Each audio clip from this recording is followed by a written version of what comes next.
Dæmi 15 er frekar langt dæmi, en það þýðir ekki endilega að það sé eitthvað erfiðara fyrir vikið. Við hugsum þetta nákvæmlega eins. Við erum með þekktu stærðirnar 3, 15, -9 og 12. Og eina talan sem við getum tekið út fyrir sviga þegar við erum að þátta á svona dæmi er svo sem gengur upp í þessar allar og stærsta þannig, en það kemur eingöngu til greina að setja þrist. Og svo þarf ég að skoða, við tökum A fyrst, ég er með A í öðru hérna í fyrsta liðnum, ég er með A í öðru liðnum, ég er með A í fyrsta í þriðja, svo með A í þriðja í síðasta liðnum. Þannig að ég má bara taka út minnsta sameiginlega liðinu þessu, ég tek út venjulegt A, eða A í fyrsta.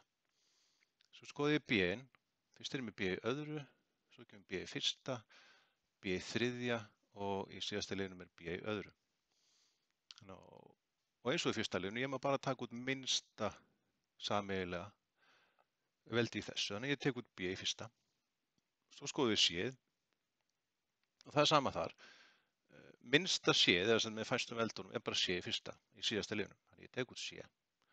Og fleira get ég ekki tekið út fyrir, þannig að nú erum að fara að hugsa hvað ég ætla að fara að margfalda með. Sem sagt, hvað margfalda ég þessa stærð með til að fá þessa stærð? Þannig að 3 sinnum 1 er bara 3, þannig að ég er ekkert að fara að margfalda þar sérstaklega. En A er mitt.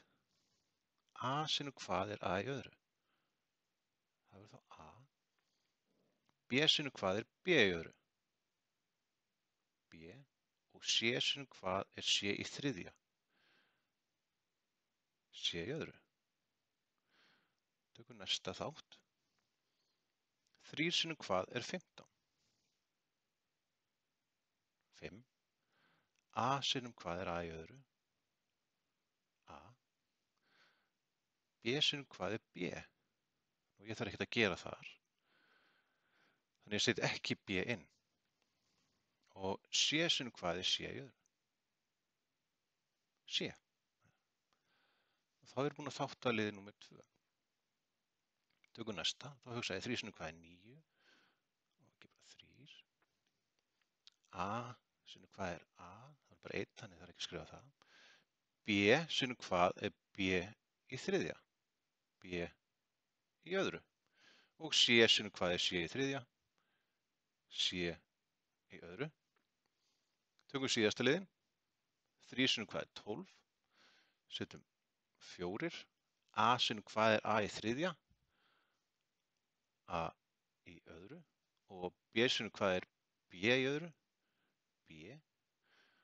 Og C sinnum 1 er C, þannig að við skrifum það ekki. Og þá lítur dæmið svona út, við erum búin að þátta og þá er þetta loka svarið okkar.